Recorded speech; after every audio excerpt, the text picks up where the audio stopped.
பிள்ளையானுடைய இந்த கருத்துக்கு அவருக்கு இருக்கின்ற நம்பிக்கை என்ன?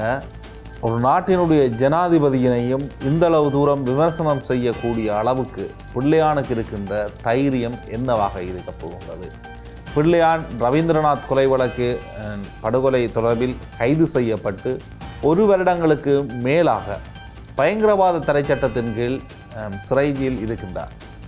எனினும் அவர் தன் மீதான குற்றச்சாட்டுக்கள் அனைத்தும் போலியானவை என்பதுடன் மட்டுமன்றி நாட்டினுடைய ஜனாதிபதி அன்றகுமார திசாநாயக்காவையும் விமர்சனம் செய்கின்றார். இதற்கு பின்னால் இருக்கின்ற மிக முக்கியமான விடயங்கள் என்னவாக இருக்கும்? அல்லது சிஐடியினுடைய விசாரணைகள் அனைத்தும் மிகப்பெரிய ஒரு பிம்ப கட்டமைப்பை உருவாக்கப்படுகின்றது, சரியான முறையில் விசாரணைகள் முன்னெடுக்கப்படுகின்றது என்று. ஆனால் பிள்ளையானுக்கு இருக்கின்ற இந்த நம்பிக்கையை பார்க்கின்ற பொழுது இந்த விசாரணைகள் அனைத்தும் தோல்வியுறப் போகின்றனவா, இல்லை ஆட்சி ஒன்று மாறப்போகின்றதா? இது தொடர்பில் தான் இன்றைய பார்வைகள் விரிகின்றது. கொழும்பில் சொகுசு அடுக்குமாடி குடியிருப்புகளை வாங்க, அழகான வீடுகளை கட்டிக்கொள்ள ராயல்டி இன்ஜினியரிங், வெள்ளவத்தை ஐபிசி ரோட்டில், வெள்ளவத்தை ஃபசஸ் லேனில்.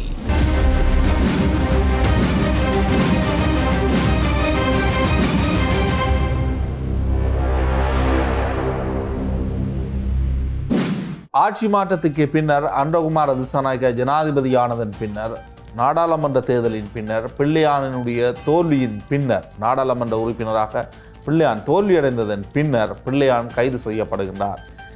கடந்த ஏப்ரல் மாதம் கைது செய்யப்பட்டார் பிள்ளையான் 2025ஆம் ஆண்டு. இன்று அவர் 1 வருடத்துக்கு மேல் கைது செய்யப்பட்டு பயங்கரவாத தடை சட்டத்தின் கீழ் தடுப்பு காவல் உத்தரவில் தடுத்து வைக்கப்பட்டிருக்கின்றார். ரவீந்திரநாத் கொலை வழக்கில் அவர் கைது செய்யப்பட்டார். கிழக்கு பல்கலைக்கழகத்தினுடைய துணைவேந்தர் ரவீந்திரநாத் கடத்தப்பட்டு காணாமலாக்கப்பட்ட அந்த விவகாரம் தொடர்பில் கைது செய்யப்பட்டார். எனினும் அதன் பின்னர் உயிர்த்த ஞாயிறு குண்டு தாக்குதல் தொடர்பில் அவரிடம் விசாரணைகள் மேற்கொள்ளப்படுவதாகவும் அவர் அந்த விடயங்கள் தொடர்பில் பல்வேறு தகவல்களை தெரிவித்ததாகவும் கூறப்பட்டது. இதே சந்தர்ப்பத்தில் அசாத் மௌலானா சேனல் 4 ஊடகத்துக்கு தெரிவித்த கருத்துக்கள் குறிப்பாக உயிர்த்த ஞாயிறு குண்டு தாக்குதலுக்கு பிள்ளையானுக்கும் தொடர்பு இருக்கின்றது, சுரேஷ் சாலைக்கும் தொடர்பு இருக்கின்றது, கோட்டபாய ராயபக்ஷ ஆட்சி மாற்றம் ஒன்றை ஏற்படுத்துவதற்காகத்தான், கோட்டபாய ராயபக்ஷ ஆட்சியை கைப்பற்றுவதற்காகத்தான் இந்த உயிர்த்த ஞாயிறு குண்டு தாக்குதல் மேற்கொள்ளப்பட்டது என்றெல்லாம் கூறப்பட்டது. அதன் அடிப்படையில் கூட விசாரணைகள் முன்னெடுக்கப்படுகின்றது என்ற அடிப்படையில் சிஐடியினுடைய சாணி அபேசகர தலைமையில் மிக துரிதமான விசாரணைகள், சாட்சியங்கள், ஆதாரங்கள் அனைத்தும் பெற்றுக்கொள்ளப்பட்டது. பிள்ளையான் இனி சிறைச்சாலையிலிருந்து வெளியே வர முடியாது என்றெல்லாம் கூறப்பட்டது. இதுதான் சமூக ஊடகங்களிலாக இருக்கலாம், அல்லது பத்திரிகைகளில் இருக்கலாம், அல்லது அரசாங்கத்தினுடைய நிலைப்பாடாக இருந்தது. இந்த விவகாரம் தொடர்பில் பொதுமக்கள் பாதுகாப்பு அமைச்சர், நீதி அமைச்சர், அதே போன்று ஜனாதிபதி போன்றவர்கள் பல்வேறு உரைகளை நாடாளுமன்றத்தில் உரையாற்றியிருக்கிறார்கள். அதே போன்று சுரேஷ் சாலையுடன் இயங்கி பல கொலைகளை கொழும்பில் மேற்கொண்டதாக இருக்கலாம், அல்லது கிழக்கு மாகாணத்தில் மேற்கொண்டதாக இருக்கலாம். புலனாய்வு பிரிவினர் இணைந்து ஊடகவியலாளர்கள், மனித உரிமை செயற்பாட்டாளர் என பலரை கடத்தி கொலை செய்திருக்கின்றார்கள், கப்பம் பெற்றிருக்கின்றார்கள். ஊடகவியலாளருடைய படுகொலை காணாமலாக்கப்பட்டதுடன் நேரடியாக பிள்ளையானுக்கு தொடர்பு இருக்கின்றது என்ற விடயமெல்லாம் மிக பரவலாக பேசப்பட்டு வந்தது.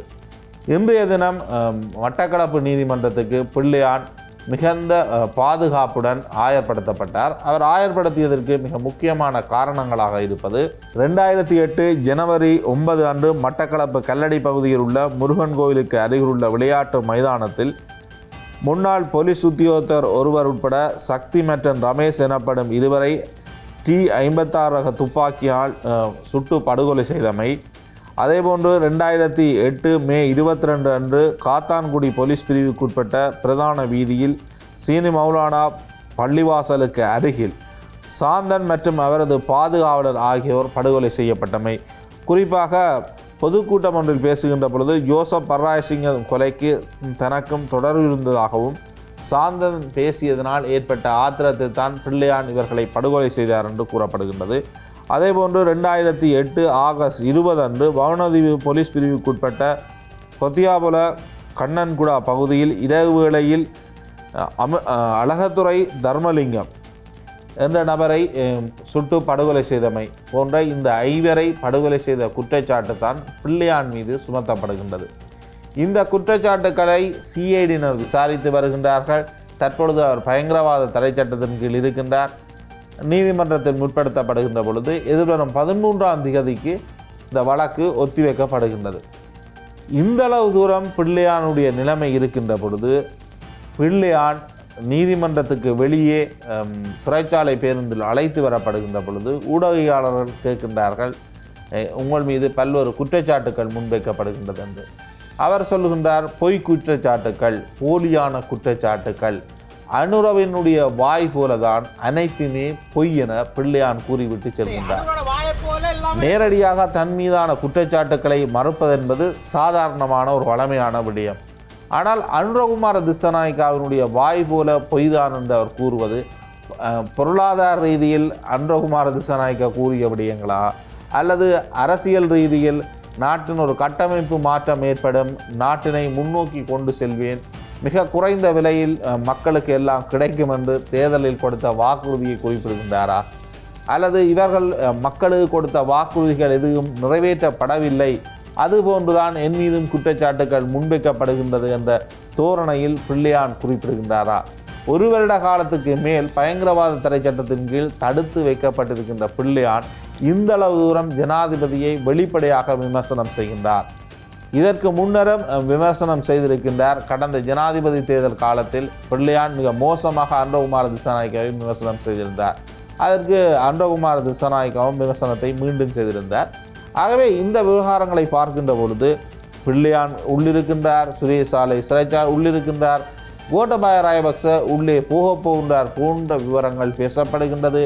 போலீஸ் அதிகாரிகள், பாதாள கொஸ்டினர், அவர்களுடன் தொடர்புகளை பேணிய அதிகாரிகள் உட்பட முன்னாள் அமைச்சர்கள், பல சட்டத்திறனிகள், இவ்வாறு தான் தற்பொழுது மிக அதிகம் பேசப்படுகின்றது. அரசாங்கத்தை விமர்சிக்கின்ற எதிர்க்கட்சிகளைச் சேர்ந்த நாடாளுமன்ற உறுப்பினர்கள் இவ்வாறு இருக்கின்ற இந்த களத்தில் பிள்ளையானுடைய இந்த பேச்சு எந்தளவு தூரம் சாத்தியமான ஒன்று? சிறைச்சாலையில் இருந்து கொண்டு உயிர்த்தனாயிரு குண்டு தாக்குதலை வழிநடத்தினார் என்று பிள்ளையான் மீது குற்றச்சாட்டு முன்வைக்கப்படுகின்றது. அதே போன்ற ஒரு மீண்டும் ஆட்சியை மஹிந்த தரப்போ அல்லது பிள்ளையானுக்கு சாதகமான தரப்பொன்று கைப்பற்ற போகின்றதா? பிள்ளையான் சிறைச்சாலையில் இருந்து கொண்டு இந்த அளவு தூரம் ஒரு நம்பிக்கையுடன் எவ்வாறு கருத்தை தெரிவிக்கின்றார்? நாட்டில் ஒரு ஆட்சி மாற்றம் ஒன்று ஏற்பட போகின்றது என்று மஹிந்த ராஜபக்ச சொல்லுகின்றார். ஆட்சியை கைப்பற்றப் போகின்றோம் என்று ரணில் தரப்பினர் குறிப்பிடுகின்றனர், சயித் தரப்பினர் குறிப்பிடுகின்றனர். ஆட்சி மாற்றம் ஒன்று தேவை என்று. அது நடக்கப் போகின்றதா? திரைக்கு பின்னால் ஆட்சி மாற்றத்துக்கான மிக முக்கியமான நகர்வுகள் முன்னெடுக்கப்படுகின்றதா? ஏனெனில் அவ்வாறொன்று நகர்த்தப்படாமல் பிள்ளையானுக்கு இந்தளவு தூரம் நம்பிக்கையும் பலமாகவும் நேரடியாக ஜனாதிபதியை விமர்சித்து கருத்து தெரிவிக்கக்கூடிய நிலைமை எப்படி வந்தது? அல்லது இந்த சிஐடியினர் மேற்கொண்ட விசாரணைகள் என்பது சுத்தமான விமர்சன ரீதியில் சமூக ஊடகங்களையும் அரசாங்கத்தையும் திருப்திப்படுத்தக்கூடிய ஒன்று. அது ஒரு குற்றவியல் குற்றச்சாட்டாக நீதிமன்றத்தில் முன்வைத்து தண்டனை வழங்கக்கூடிய அளவுக்கு சாட்சியங்கள், ஆதாரங்கள் இல்லாத பலவீனமான விசாரணையா? ஏனெனில் 1 வருடத்துக்கு மேல் பயங்கரவாத தடை சட்டத்தில் இருக்கின்ற பிள்ளையான் இந்த அளவு தூரம் போலி குற்றச்சாட்டுகள் என்று அனுரகுமாரையும் குமார திஸ்ஸநாயக்காவையும் விமர்சிக்கக்கூடிய சூழல் என்பது இதுவரை சிஐடியினர் விசாரித்து எந்த ஒரு ஆதாரத்தையும் பெற்றுக்கொள்ளவில்லை.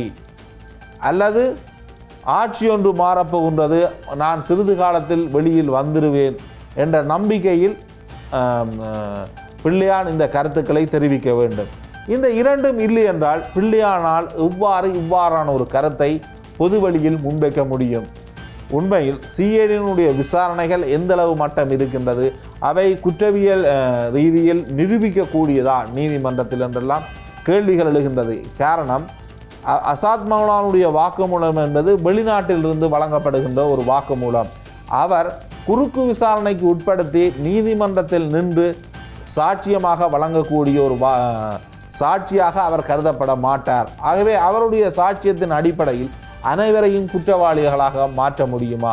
அதே நேரம் அவர் சொன்ன அந்த சாட்சியத்தின் அடிப்படையில் மேற்கொள்ளப்பட்ட விசாரணைகளில் மிக முக்கியமான ஆதாரங்கள் இதுவரை சிஐடியினருக்கு கிடைக்கவில்லையா, அல்லது ஆட்சி மாற்றம் என்ற ஒன்று மீண்டும் இலங்கையில் நடப்பதற்கான வாய்ப்புகள் அதிகம் இருப்பது என்பதனை மீண்டும் பிள்ளையான் உணர்ந்து விட்டாரா, அல்லது பிள்ளையான் எவ்வாறு சிறைச்சாலையில் இருந்து கொண்டு ஒரு உயிர்த்தஞாயிறு குண்டு தாக்குதலை மேற்கொள்வதற்கு உதவி புரிந்தாரோ அதே போன்று பயங்கரவாத தடை சட்டத்தின் கீழ் தடுத்து வைக்கப்பட்டிருக்கின்ற சூழ்நிலையில் கூட மீண்டும் ஒரு ஆட்சி மாற்றத்திற்காக செயற்படுகின்றாரா? ஏனெனில் இந்த அரசாங்கம் சிறைச்சாலையில் இருந்தவர் மீது அவ்வாறான ஒரு குற்றச்சாட்டை முன்வைத்தது. ஆகவே அவர் தற்பொழுது பயங்கரவாத தடை சட்டத்தின் கீழ் தடுத்து வைக்கப்படுகின்ற பொழுது கூட மீண்டும் ஒரு முறை இவ்வாறான குற்றச்சாட்டை அவர் மீது முன்வைக்க முடியும். எனினும் பிள்ளையான் மீது பல்வேறு கொலை, கடத்தல், கப்பம் கூறிய குற்றச்சாட்டுகள் உண்டு. அதே நேரம் அவர் கிழக்கு மாகாணத்துக்கென பல நல்ல விடயங்களை மேற்கொண்டதான ஒரு நல்ல வரவேற்பும் கிழக்கு மாகாணத்தில் அவருக்கு உண்டு. பல்வேறு அபிவிருத்தி திட்டங்களாக இருக்கலாம், அரசாங்கத்துடன் இணைந்திருந்து அங்கு மேற்கொண்ட நல்ல அபிவிருத்தி திட்டங்கள் உட்பட ஒரு முதலமைச்சராக வடகிழக்கில் அதிகூடிய வாக்குகளை பெற்றவராக 2020ஆம் ஆண்டு இடம்பெற்ற நாடாளுமன்ற தேர்தலில் வெற்றியடைந்த ஒருவர் தான் பிள்ளையான். கிழக்கு மாகாண முதலமைச்சராக இருந்தவர், நாடாளுமன்ற உறுப்பினராக இருந்தவர், இராஜாங்க அமைச்சராக இருந்தவர். ஆகவே அவர் பல்வேறு பதவிகளில் இருந்து மக்களுக்கு பல நல திட்டங்களையும் முன்னெடுத்திருக்கின்ற ஒருவர். எனினும் அவர் விடுதலை புலிகளுடன் இருந்து, அதன் பின்னர் கருணாவினுடன் இருந்து, அதன் பின்னர் தனியாக ஒரு அரசியலை வழிநடத்திய ஒருவர். அவர் மீதான குற்றச்சாட்டுகள் என்பன மிகவும் பாரதூரமான ஒன்றாகும். எனினும் அதனை நிரூபிக்கக்கூடிய நிலையில் அன்றகுமார திசாநாயக்காவுடைய அரசாங்கம் இல்லை, அல்லது இந்த அரசு கவிழப்போகின்றது என்பதனுடைய எடுத்துக்காட்டாகத்தான் இன்றைய மட்டக்களப்பு நீதிமன்றத்திற்கு வெளியில் பிள்ளையானுடைய கருத்துக்கள் பார்க்கப்பட வேண்டும். அப்படி இல்லை என்றால் இது சாதாரணமான ஒரு குற்றச்சாட்டை எதிர்நோக்குகின்றனுடைய எதிர்வினையா என்பதனை பொறுத்திருந்துதான் பார்க்க வேண்டும். இன்னும் ஒரு பார்வையில் சந்திக்கின்றேன். நன்றி, வணக்கம். கொழும்பில் சொகுசு அடுக்குமாடி குடியிருப்புகளை வாங்க, அழகான வீடுகளை கட்டிக்கொள்ள ராயல்டி இன்ஜினியரிங் வெள்ளவத்தை IBC ரோட்டில், வெள்ளவத்தை ஃபசஸ் லேனில்